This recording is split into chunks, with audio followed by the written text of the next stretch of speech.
What is up good guys? This is Justin Lanyosa again. And for today's video, meron tayong pupuntahang isang project na outside Metro Manila naman. So this is still an SMDC project. And guess what? Kung saan yung location na yun? Sige, isip kayo. So kung tama ka nang iniisip, ang pupuntahan namin ay sa Win Residences, Tagaytay. So if you're looking for an investment property na pwedeng mag-generate ng passive income or pwede rin gawing for retirement home, this video is right for you. So kung interested ka na magkaroon ng property sa Tagaytay, sit back, relax, and enjoy this video.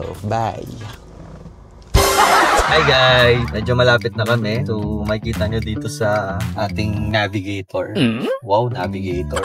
Na it's only 19 minutes away. Medyo traffic dahil weekend. Pero hindi tayo malilate sa ating client. Yan ang number one rule. Konting tiis na lang, nandun na tayo. So sit back and relax. And relax. Okay? Peace!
So it's a wrap guys, thank you very much for watching this video and I hope nagustuhan nyo yung property namin here in Tagaytay. So just to summarize kung anong ino-offer namin dito, meron kaming ready for occupancy which is the Win Residences. And meron din kaming ino-offer na pre-selling which is the Cool Suites Residences. So kung bago ka pa lang mag-invest in real estate and ayaw mo ng spot down payment, pinakamagandang offer namin is the Cool Suites. Because for only 30,000 pesos reservation fee, makakapag-reserve ka na ng isang unit dito and wala siyang spot down payment. So ang monthly amortization dito nag-i-start for 15,000 pesos for 60 months. So ang total price na starting price namin dito is 5 million pesos. While dito naman sa Win Residences, of course, medyo sold out na rin tayo dito sa project na to, kaya limited units na lang yung available. So for this project, since it's ready for occupancy, we require at least 5% minimum down payment para maka-move in ka to one of our units offered here. Etong property naman na to na Win Residences, ang specialty nito, meron ditong mga facing Taal units and meron ding facing the garden. And actually, ito yung one of the highest building dito sa Tagaytay. It consists of 25 floors. So for Tower 3, nandito yung Sky Lounge natin where you can see the 360 view of Taal. Yan lang guys, actually, kung naghahanap ka ng investment dito for Airbnb business, this location is one of the best locations to invest in. If you're interested, just kindly send me a message and I'm willing to assist you 24/7. So thank you very much and God bless. Bye! So, kung bago ka pa lang mag-invest dito, ayan na. Dito, 30,000 lang. Tantantini. Wait, there's more. Guys, I'm happy to share with you na meron kaming unit dito sa Tagaytay sa Win Residences located at Tower 5. So sa video na to, papakita ko rin sa inyo yung itsura ng unit namin na ginagawa namin for rental business para magkaroon kayo ng idea kung paano siya i-interior or paano namin siya in-interior din. So sit back guys and tara dun sa unit ko.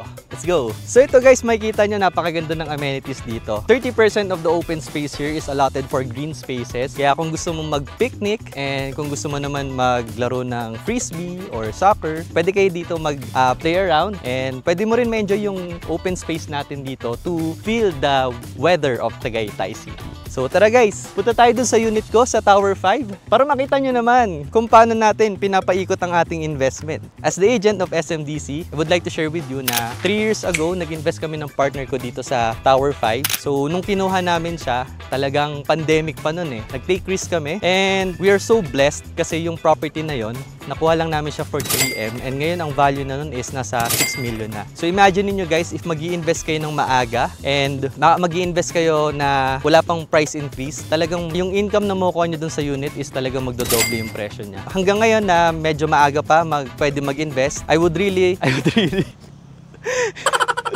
Kaya as soon as possible, as soon as now, kung interested ka mag-invest, it's the right time to invest because maganda yung mga offers na binibigay namin ngayon. And maraming natatakot kasi mag-invest ngayon sa totoo lang dahil meron daw crisis, may oversupply ng condo and whatsoever. So, as a smart investor, syempre, kapag may crisis, there's an opportunity. Ang opportunity na yon is maganda ang presyo na ino-offer ng mga developers, may mga promo sila, and minsan may mga freebies pa sila. So, kung gusto mong makuha yung presyo na maganda ngayon, mag-invest ka while there's a crisis, and after the cycle of real estate, after the crisis, babalik sa normal ang presyuhan. So, tataas yung value ng property mo. So, tara, let's go.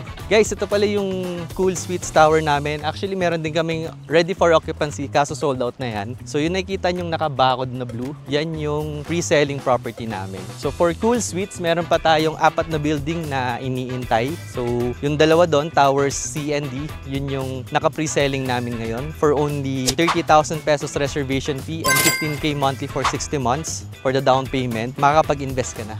Sabi ko na pala yun guys, galit. So, as one of the investors here in Tagaytay, I would really recommend this area for rental business. Why? Yung location ng Tagaytay is it's a very ideal location for vacation, and mostly ng mga properties dito sa Tagaytay talaga na pinag-i-stayan ng mga guest natin or visitors are Airbnb units or di naman hotels. Syempre pag hotel, medyo mas mataas yung presyo niya unlike sa Airbnb na half of the price nung rate ng hotel for one night. Sa totoo lang guys, matalino na yung mga nag-i-stay dito sa Tagaytay kasi they wanted to have a cheaper place to stay in. Although meron din talagang mga nagvi-visit dito na gusto mag-hotel, pero mostly talaga ng mga nag-i-stay dito nag-i-Airbnb na. So kapag sinabing Tagaytay area, kilala talaga si SMDC kasi SMDC is one of the tallest building dito na nakatayo sa Tagaytay. Kaya marami nag-i-Airbnb rin dito. Ngayon papunta ako sa unit na ininvestan namin sa Tower 5 and papakita ko sa inyo yung video ng unit namin. So sit back guys and I hope magustuhan yung location na to kasi ako nagustuhan ko talaga to nung first time kong pumunta dito sa Wind and meron pang available na unit noon. Talagang nag-invest kami and tinake risk ko yung investment na yon kahit pandemic. Of course, yung pandemic, maganda yung presyo talaga eh kasi crisis. Ngayon, meron ulit crisis na nangyayari, the oversupply. Pag may oversupply, of course, maraming takot mag-invest kasi hindi nila alam kung ano mangyayari sa future ng condominiums here in the Philippines, especially in Metro Manila. And when there's a crisis, there's an opportunity. Kaya hanggat merong promos, take advantage na yan. And bago kayo mag-invest, always make sure na accessible yung location na pag-i-investan nyo. Accessible on your end, of course, kasi mahirap naman mag-invest ng property na hindi mo napupuntahan unless meron kang mapagkakatiwalaan na relatives or friends or caretaker na pwedeng mag-operate ng business. And actually guys, nag-offer din kami ng Airbnb management sa any SMDC locations. As long as reachable siya, kaya naming i-manage yan. Although lahat naman ng SMDC properties within reach. Kaya kung takot ka mag-invest and nag-worry ka sa magmamanage ng unit nyo, nandito lang kami para mag-guide and also assist you with your investment. So, papunta na ako sa unit. Hello guys! Welcome to our humble investment here in Tagaytay. So, yung kaninang na-mention ko na unit na pinag-investan namin 3 years ago, ito na siya. So, malaki na rin yung pinagbago ng unit na to, the time na turn over namin siya 3 years ago. And as one of the investors here in Wind Residences, I really recommend this area talaga for rental business. Kasi on our experience, kumikita rin naman kami ng 2,500 pesos daily through Airbnb. Although yung Airbnb kasi, syempre, fluctuating din yung demand niya. Pero sustainable talaga yung income dito. As long as ginagamitan mo siya ng right marketing and also the help na rin ng mga experts sa Airbnb. And of course, we are one of the experts din talaga sa Airbnb rental business. Kaya kung ikaw ay bago pa lang sa investment na to or sa business na to, mag-guide namin kayo through our experience. We are also managing units din ng mga clients namin na nag-invest na rin dito sa Tagaytay. So yun lang guys, it's a wrap and I hope you enjoyed the video. Once again, I am Justin Lanyoza and thank you very much for watching this video. Goodbye and God bless.